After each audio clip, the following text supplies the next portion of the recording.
Hola, ¿qué tal? ¿Cómo están?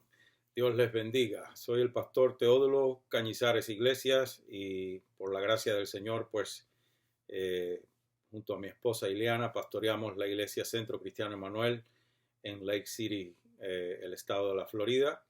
Y buenos saludos también de parte de mi esposa para todos ustedes. Les agradecemos muchísimo el tiempo que se toman para compartir la palabra con nosotros. Hoy nos proponemos entrar en el capítulo 10 del libro de Apocalipsis. Para los que no lo saben, ya llevamos más de un año o un año por ahí en un estudio a través del libro de Apocalipsis, y la semana pasada concluimos con el capítulo 9. Hoy entramos al capítulo 10 y vamos pues ante todo orar para que el Espíritu Santo nos ayude en este tiempo a entender su palabra, a compartirla, a que usted también sea edificado y bendecido por la misma. Oremos. Padre, en el nombre de Jesús, nos encomendamos ahora en tus manos. Y te rogamos, Señor Espíritu Santo, que ilumines nuestro entendimiento y prepares nuestros corazones para que tu palabra cumpla el propósito en nuestras vidas, el propósito de exhortarnos, de consolarnos y de edificarnos, y que seamos mejor equipados para servir al Señor Jesús. Te ruego especialmente, Señor Espíritu Santo, que me tomes en tus manos y me uses para la exaltación y la glorificación del nombre de Cristo y para la buena edificación de la iglesia. Por Jesús te pedimos estas cosas, Padre. Te damos gracias. Amén. Vamos a orar, a leer en Apocalipsis capítulo 10 del verso 1 al 11. No pretendo cubrir todo el capítulo hoy, obviamente. No me importa repetir lo mismo varias veces. Casi siempre aclaro, me gusta aclarar que no andamos corriendo a través de la palabra de Dios. Vamos a tomarnos el tiempo que sea necesario. Cuando yo vea por el tiempo que, ya llegó el momento de cerrar, pues hasta ahí nos habrá ayudado el Espíritu Santo a llegar. Pero vamos a tratar de ver verso a verso y las palabras o frases claves en cada verso. Leamos entonces en el nombre del Padre, del Hijo y del Espíritu Santo, y dice así: vi descender del cielo a otro ángel fuerte. Repito, estamos en el libro de Apocalipsis, capítulo 10, verso 1. Vi descender del cielo a otro ángel fuerte, envuelto en una nube, con el arco iris sobre su cabeza, y su rostro era como el sol y sus pies como columnas de fuego. Tenía en su mano un librito abierto, y puso su pie derecho sobre el mar y el izquierdo sobre la tierra, y clamó a gran voz, como ruge un león, y cuando hubo clamado, 7 truenos emitieron sus voces. Cuando los 7 truenos hubieron emitido sus voces, yo iba a escribir, pero oí una voz del cielo que me decía: sella las cosas que los 7 truenos han dicho y no las escribas. Y el ángel que vi en pie sobre el mar y sobre la tierra levantó su mano al cielo y juró por el que vive por los siglos de los siglos, que creó el cielo y las cosas que están en él, y la tierra y las cosas que están en ella, y el mar y las cosas que están en él, que el tiempo no sería más, sino que en los días de la voz del 7º ángel, cuando él comience a tocar la trompeta, el misterio de Dios se consumará, como él lo anunció a sus siervos los profetas. La voz que oí del cielo habló otra vez conmigo y dijo: ve y toma el librito que está abierto en la mano del ángel que está en pie sobre el mar y sobre la tierra. Y fui al ángel diciéndole que me diese el librito, y él me dijo: toma y cómelo, y te amargará el vientre, pero en tu boca será dulce como la miel. Entonces tomé el librito de la mano del ángel y lo comí, y era dulce en mi boca como la miel, pero cuando lo hube comido, amargó mi vientre.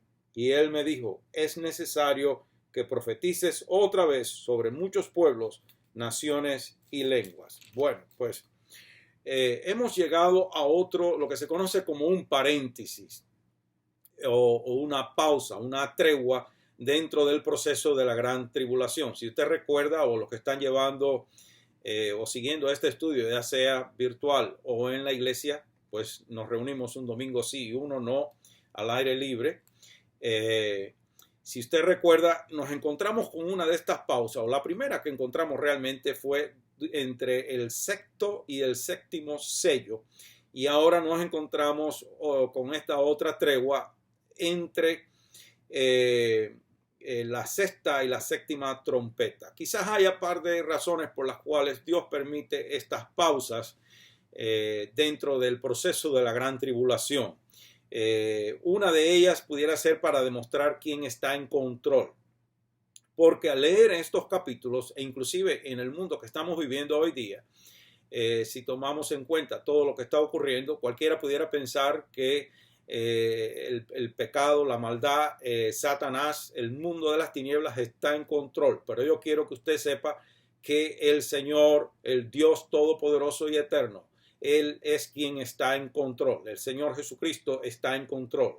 La Trinidad divina, el Padre, el Hijo, el Espíritu Santo, está en control de todas las cosas. Dios siempre ha probado que Él es el todopoderoso del universo, que no importa cuán caótica, cuán difícil parezca la situación, Dios siempre está en control, y eso es inclusive aplicable a su vida personal. No importa lo que usted esté enfrentando en esta hora, independientemente de lo que sea, todos enfrentamos retos, dificultades, adversidades, pero independientemente cuán difícil pueda parecer, yo quiero que usted sepa que Dios está en control y Él siempre tiene la victoria.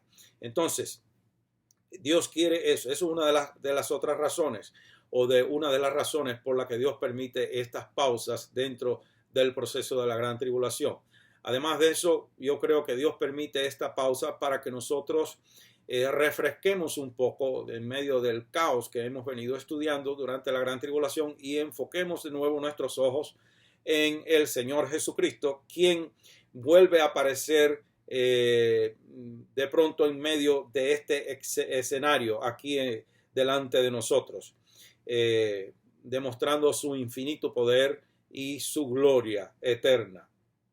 Veamos pues qué ocurrirá en la tierra durante esta calma antes de la tormenta final. Se cree que esto es a mediados ya de la gran tribulación, y luego viene la segunda mitad, obviamente con pues ya la tormenta final, diríamos esto como un gran huracán, y estas pausas se le conoce como el ojo del huracán. No quiere decir que el huracán haya terminado, no, pero está en esta pausa, en la primera pausa que vimos entre el sexto y el séptimo sello.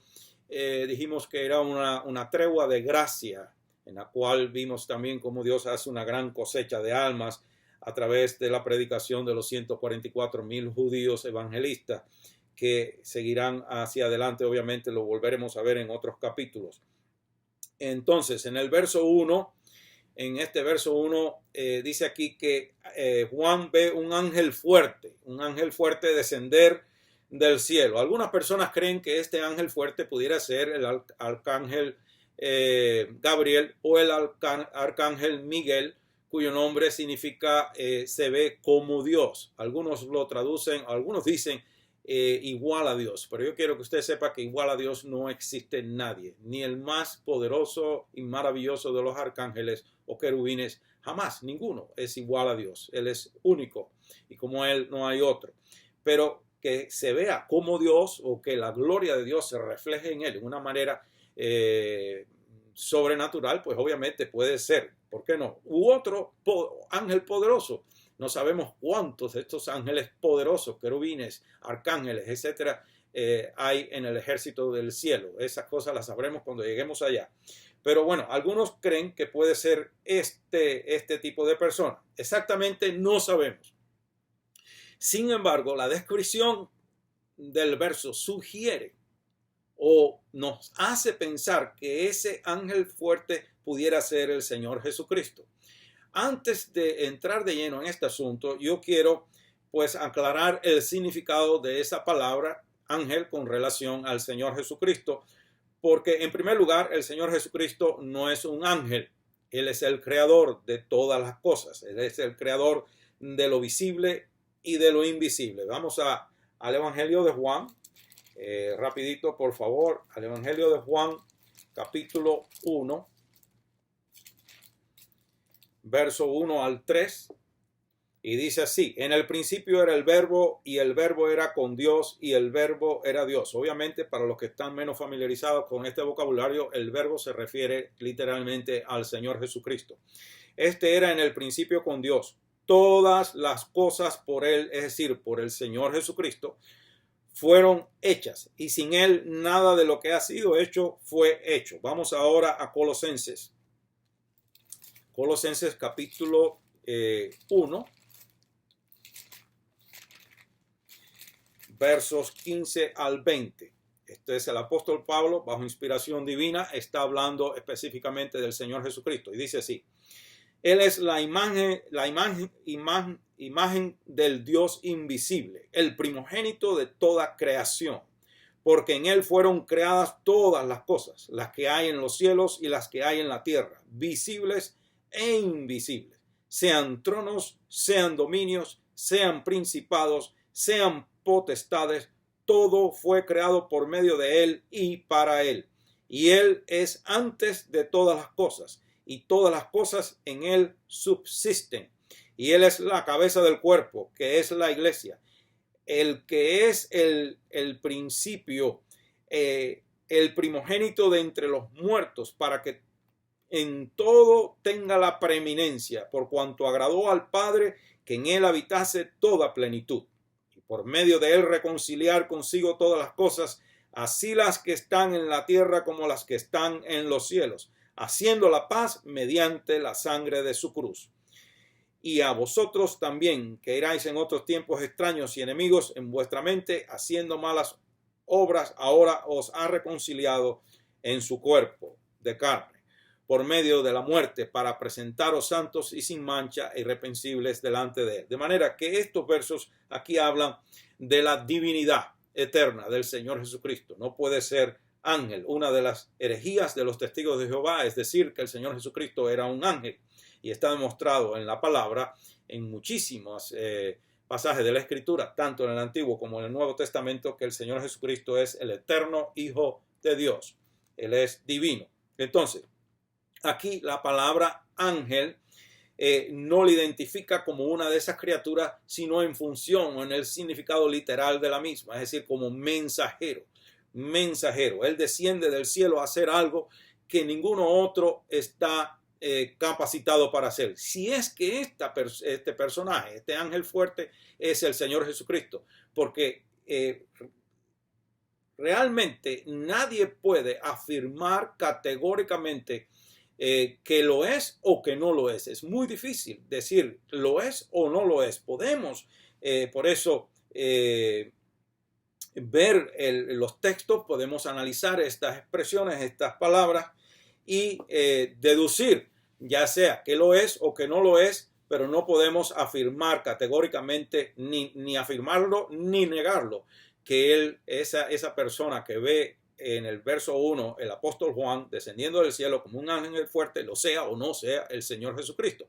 En varias ocasiones yo quiero pues visitar aquí este asunto y ver cómo el Señor Jesucristo en varias ocasiones se presenta en el Antiguo Testamento. Él se presenta como mensajero bajo el título de ángel, el ángel de Jehová, no un ángel de Jehová, que eso pues la fraseología pues marca una gran diferencia. No es lo mismo ser el ángel de Jehová que un ángel de Jehová. Obviamente ese título está reservado exclusivamente para el Señor Jesucristo. El ángel de Jehová. Esas apariciones las conocemos en el Antiguo Testamento como teofanías, que viene de esa palabra griega teo, Dios, fanía, aparición o manifestación de la deidad. Literalmente eso es lo que significa, apariciones de la deidad, pero en este caso apariciones de el Señor Jesucristo. Yo quiero que visitemos esas apariciones y leamos. Yo dije que no vamos a avanzar mucho en el capítulo 10, iremos hasta donde nos permita el tiempo hoy, pero vamos a ir a Génesis capítulo 22, porque el Señor aparece allí como mensajero a hablarle a Abraham. en el capítulo 22 de Génesis. Vamos allá, por favor. Capítulo 22 de Génesis, y vamos a leer del verso 11 al 18. Dice, entonces, ahí está, el ángel de Jehová, no un ángel de Jehová, sino el ángel de Jehová, le dio voces desde el cielo. Esto es cuando Abraham está por sacrificar a Isaac. Le dio voces desde el cielo y dijo, Abraham, Abraham. Y él respondió, heme aquí. Y dijo, no extiendas tu mano sobre el muchacho, ni le hagas nada, porque ya conozco que temes a Dios, por cuanto no me has rehusado tu hijo, tu único. Note el cambio de estar hablando en el pronombre personal de la tercera persona, cómo cambia al pronombre personal de la primera. Es decir, el ángel de Jehová, que es el propio Señor Jesucristo, ya habla en la autoridad divina del Hijo de Dios. Él recibe la misma adoración y gloria que el Padre. No me rehusaste tu hijo, tu único. Entonces alzó Abraham sus ojos y miró, y he aquí a sus espaldas un carnero trabado en un zarzal por sus cuernos. Y fue Abraham y tomó el carnero y lo ofreció en holocausto en lugar de su hijo. Y llamó a Abraham el nombre de aquel lugar Jehová proveerá, o Jehová Jireh. Por tanto se dice hoy, en el monte de Jehová será provisto. Y llamó el ángel de Jehová a Abraham por segunda vez desde el cielo y dijo, por mí mismo he jurado, dice Jehová, que por cuanto has hecho esto y no me has rehusado tu hijo, tu único hijo, de cierto te bendeciré y multiplicaré tu descendencia como las estrellas del cielo y como la arena que está a la orilla del mar, y tu descendencia poseerá las puertas de sus enemigos. En tu simiente serán benditas todas las naciones de la tierra, por cuanto obedeciste a mi voz. Note que es imposible que ningún ángel pueda hablar en esos términos. Solamente Dios puede hablar en esos términos, y en este caso específico, el Hijo eterno de Dios. Gloria sea a su nombre, al nombre del Señor Jesucristo. Entonces, el Señor también se aparece a Josué en las proximidades de Jericó. Y eso vamos a ver en Josué capítulo 5. Vamos a dar un saltito hacia adelante. Y yo quiero que usted vea, pues, por usted mismo en la palabra de Dios, cómo el Señor Jesucristo se aparece en función de mensajero divino, por así decirlo, pero en misiones específicas que solo Él puede, diría yo, pues desenvolverse a esa capacidad y con esa autoridad. Un ángel vendría con autoridad delegada, pero Jesús viene en su propia autoridad, como el gran yo soy. Josué 5, del 13 al 15, note que aquí vemos también unas características descriptivas muy específicas que solo pueden ser atribuidas al Dios eterno, al Creador, no a un ángel, a una criatura. Estando Josué, estamos en el capítulo 5, Josué, verso 13. Estando Josué cerca de Jericó, alzó sus ojos y vio un varón que estaba delante de él, el cual tenía una espada desenvainada en su mano. Y Josué, yendo hacia él, le dijo, ¿eres de los nuestros o de nuestros enemigos? Él respondió, no, mas como príncipe, escuche bien, príncipe del ejército de Jehová, he venido ahora. Entonces Josué, postrándose sobre su rostro en tierra, le adoró y le dijo, le adoró. Ahí hay una cosa clave. Ningún ángel, ni arcángel, ni querubín, ni serafín, ni ninguna cosa creada de las potestades del reino de los cielos, ninguno acepta adoración. Solamente Dios acepta adoración. Y aquí por eso sabemos que este es el Señor Jesucristo. Y le dijo, ¿qué dice mi Señor a su siervo? Esa palabra Señor ahí no es el Señor común y corriente que usted y yo usamos para dirigirnos a alguna persona, ya sea que le conozcamos o que no le conozcamos. Oiga, Señor, ¿qué hora es? O Señor, por favor, me permite tal o más cual cosa. No, este es el equivalente a Adonai, Este Señor es el equivalente a Adonai o el equivalente a Yahweh. Y en el griego es el equivalente a Kurios o Kairos, Kurios, que también se le dice al Señor Jesucristo en el Nuevo Testamento como una prueba irrefutable de su deidad. Entonces, a su siervo, y en el 15 dice, y el príncipe del ejército de Jehová respondió a Josué, quita el calzado de tus pies, porque el lugar donde estás es santo, y Josué así lo hizo. Pues bueno, pues obviamente vemos ahí otra de esas apariciones, teofanías del Señor Jesucristo. El Señor Jesucristo también se apareció a la madre de Samsón, a la mujer de Manoa. En Jueces, vamos a Jueces, Jueces capítulo 13. En el verso 3 vamos a leer y después vamos a saltar al verso 17 y 18. En el verso 3 dice, a esta mujer apareció el ángel, ahí está de nuevo, el ángel de Jehová, no un ángel de Jehová, sino el ángel de Jehová.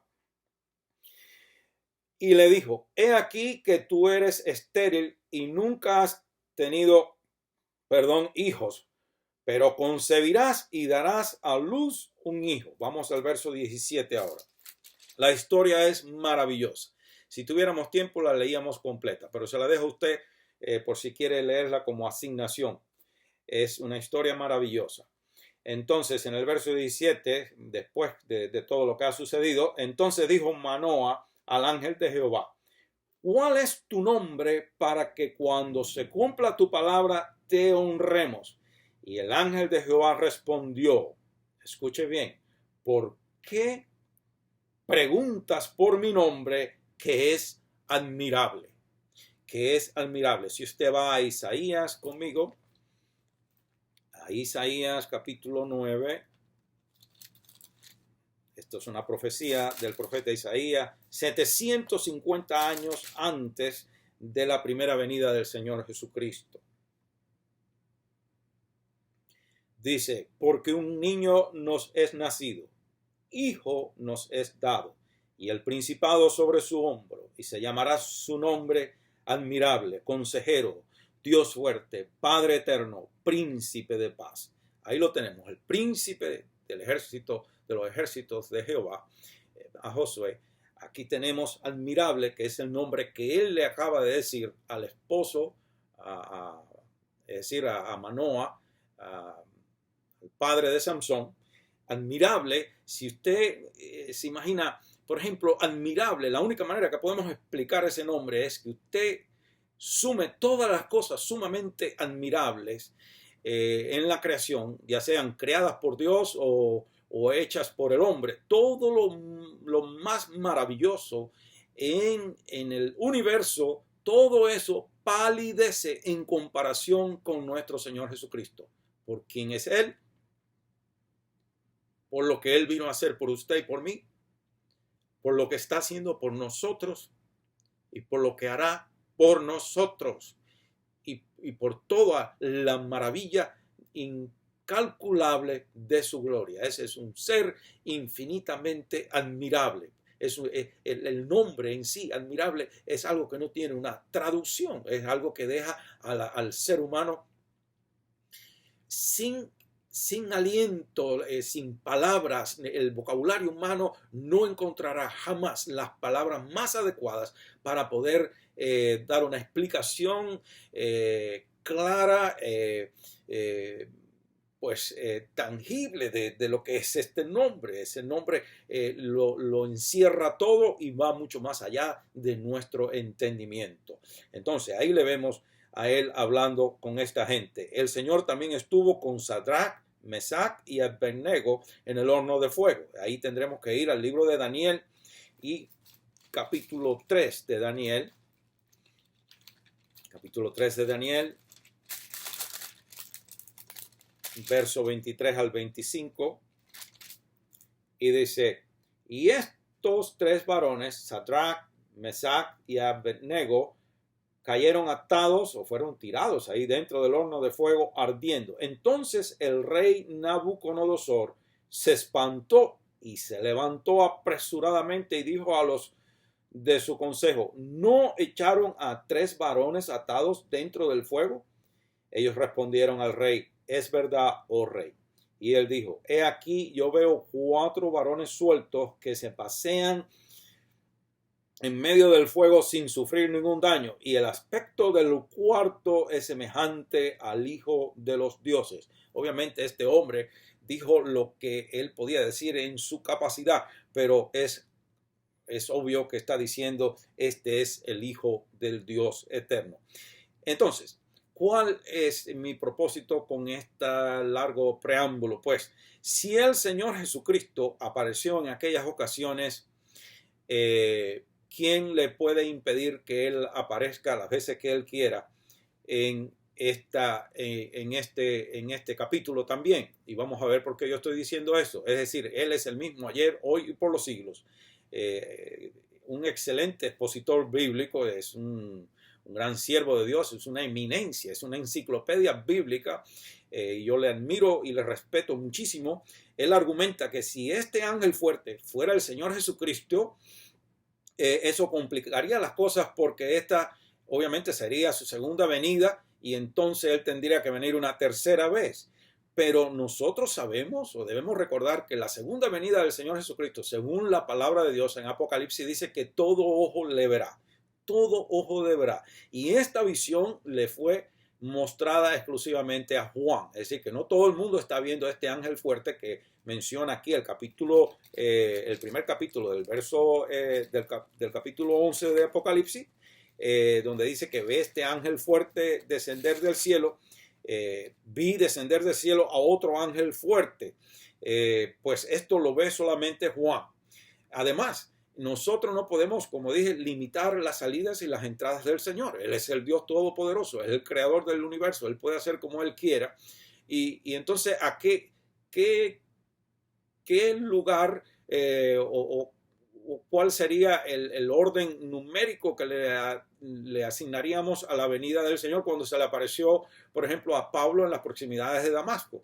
Él ya había ascendido al cielo y se le apareció a Pablo en el camino. El propio apóstol Pablo testifica que fue el Señor Jesucristo. Él no le vio porque la gloria del Señor lo cegó prácticamente en ese momento.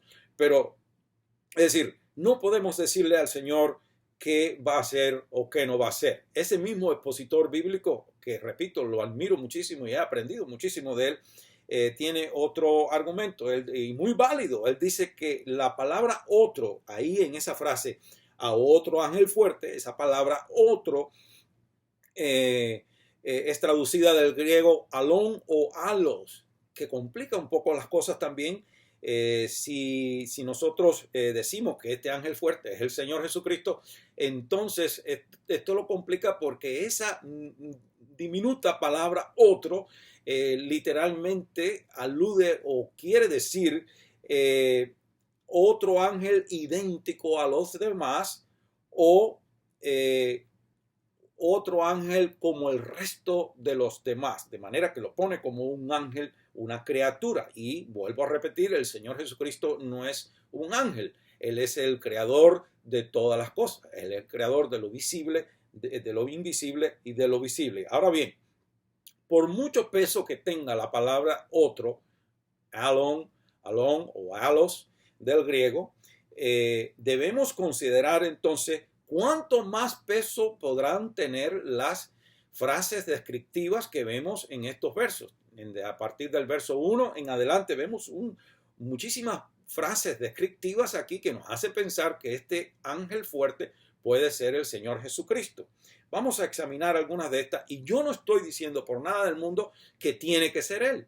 Simplemente aclaro que nadie con absoluta seguridad puede ni negar ni tampoco afirmar que sea o no sea. Yo creo que nadie va a perder la salvación por decir que es el Señor Jesucristo o que no lo es, porque en este caso no estamos apostando ni estamos negando nada, simplemente estamos tratando de descifrar algo que al fin y al cabo lo sabremos categóricamente cuando entremos en el cielo.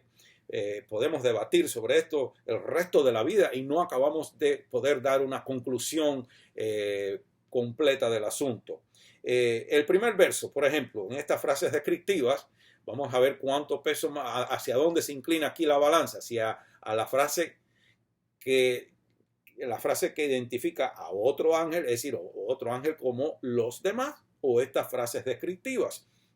Dice que es fuerte, es decir, la fuerza o el poder ha sido siempre característica del Señor Jesucristo, eso lo sabemos. Número 2, dice que viene envuelto en una nube, y aquí ya estamos viendo un poco más de cerca a inclinarnos a que puede ser el Señor Jesucristo. Viene envuelto en una nube. Algunos se refieren a las nubes como las vestimentas de la deidad. Vamos al Salmo 104 rapidito. El Salmo 104.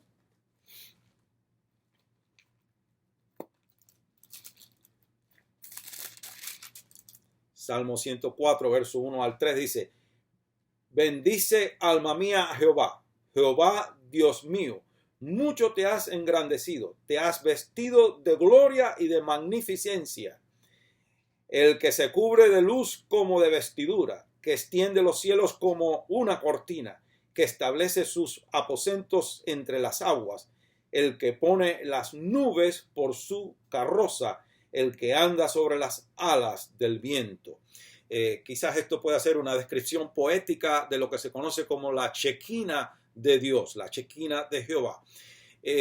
Sabemos todos que el Señor aparecía a su pueblo de Israel en una nube, y eso está en Éxodos, no tengo tiempo de ir allá ahora, Éxodos 34:5, en Levíticos 16:2 también.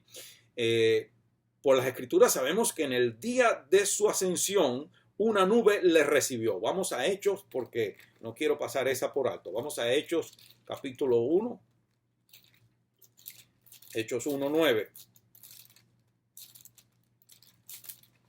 Hechos 1:9 dice: y habiendo dicho estas cosas, viéndolo ellos, fue alzado y le recibió una nube que le ocultó de sus ojos. Entonces, estamos hablando del Señor Jesucristo. En el día de su ascensión, le recibió una nube. Acabamos de decir que las vestimentas de la deidad identifican las nubes o la Shekinah como la vestimenta de la deidad. También Apocalipsis 1:7 dice que en el día de su segunda venida, en el día de su venida, de su regreso, vendrá en las nubes. Vamos a ir a Apocalipsis 1:7, lo quiero leer literalmente para que usted, pues obviamente lo pueda comprobar por la palabra. Apocalipsis 1:7 dice: he aquí viene con las nubes, y todo ojo le verá, y los que le traspasaron, y todos los linajes de la tierra harán lamentación por él. Sí, amén. Es una afirmación irrevocable con ese amén, con ese sí, amén. Entonces, número 3. El verso sigue diciendo acá que no solamente pues con el arco iris sobre su cabeza, envuelto en una nube, perdón, ahora dice que con el arco iris sobre su cabeza. El arco iris es simbólico de la misericordia de Dios y de la fidelidad de Dios. En Génesis 9:13 pues vemos lo que Dios, la promesa de Dios al hombre después del diluvio, cuando él pone su arco iris. En Apocalipsis 4:3 vemos aquí que dice: y el aspecto del que estaba sentado era semejante a piedra de jaspe y de cornalina, y había alrededor del trono un arco iris semejante en aspecto a la esmeralda. Pues ahí lo tenemos. Todo esto lo podemos ir asociando con la persona del Señor Jesucristo. De manera que nuestro Señor Jesucristo viene recordando a todos que Él es el Dios de misericordia, pero también el Dios fiel, el Dios que no olvida. Qué bueno es qué maravilloso es tener un Dios que siempre se acuerda de la misericordia, aún en medio de la ira, como dice Habacuc 3:2. Habacuc 3:2 en su oración, en su plegaria a Dios, le dice que en medio o en la ira, por favor, acuérdate de la misericordia. Número 4, su rostro dice que era como el sol. Y esto es una referencia al resplandor de la gloria de nuestro Señor Jesucristo. Cuando nuestro Señor Jesucristo anduvo en esos caminos polvorientos de Palestina, pues era como un hombre común y corriente como los demás de su época. Cuando él había ahí, pues no había ningún atractivo en él para que le deseásemos, como dice Isaías. Vamos a Isaías 53. En Isaías 53.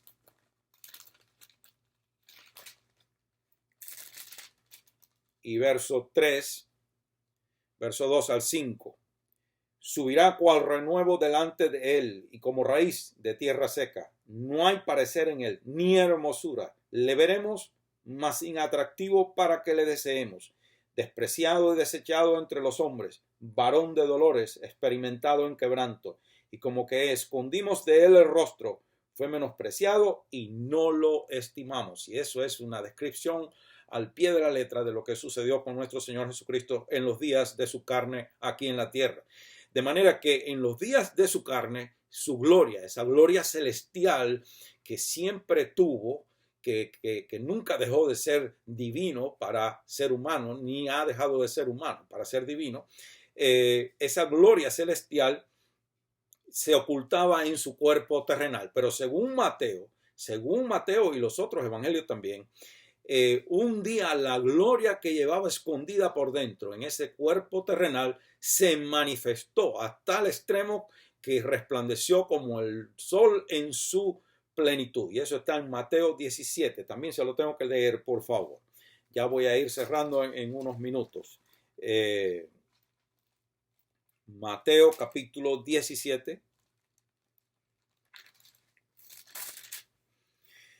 Mateo 17, el verso 1 al 8 dice: 6 días después, Jesús tomó a Pedro, a Jacobo y a Juan, su hermano, y los llevó aparte a un monte alto, y se transfiguró delante de ellos, y resplandeció su rostro como el sol, y sus vestidos se hicieron blancos como la luz. Y he aquí les aparecieron Moisés y Elías hablando con él. Entonces Pedro dijo a Jesús: Señor, bueno es para nosotros que estemos aquí. Si quieres, hagamos aquí 3 enramadas, una para ti, otra para Moisés y otra para Elías. Se sentían tan bien ellos que ni siquiera enramadas para ellos necesitaban. Mientras él aún hablaba, una nube de luz, ahí está de nuevo, los cubrió. Y he aquí una voz desde la nube que decía: Este es mi Hijo amado, en quien tengo complacencia. A él oí. Al oír esto, los discípulos se postraron sobre sus rostros y tuvieron gran temor. Entonces Jesús se acercó y los tocó y dijo: Levantaos y no temáis. Y alzando ellos los ojos, a nadie vieron sino a Jesús solo. Bueno, ahí está, tan claro como la luz del mediodía. Pues esta referencia a su rostro como el sol es una clara referencia a todas estas descripciones que se dan en las escrituras de la gloria de Dios. El propio apóstol Juan testifica de esa gloria en Apocalipsis 1:16. Vamos allá y con eso voy a ir cerrando ya. Apocalipsis 1:16 dice: tenía en su diestra 7 estrellas, de su boca salía una espada aguda de 2 filos, y su rostro era como el sol cuando resplandece en su fuerza. Es la manera en la que el ser humano, en su limitada capacidad de expresar las cosas, expresa el apóstol Juan esa gloria, ese esplendor de gloria que hacía brillar el rostro de nuestro Señor Jesucristo. Pues vamos hoy a llegar hasta aquí en estas descripciones. Es más, los voy a dejar con la número 5, que es la última que me falta en el verso 1. Dice: y sus pies como columnas de fuego. Esto es simbólico de la justa ira y del juicio venidero de Dios, del Señor. La palabra columnas comunica la idea de firmeza y estabilidad, acompañadas del furor de fuego de la ira que todo lo consume, de la justa ira de Dios. Entonces, yo quiero dejarlo con esto.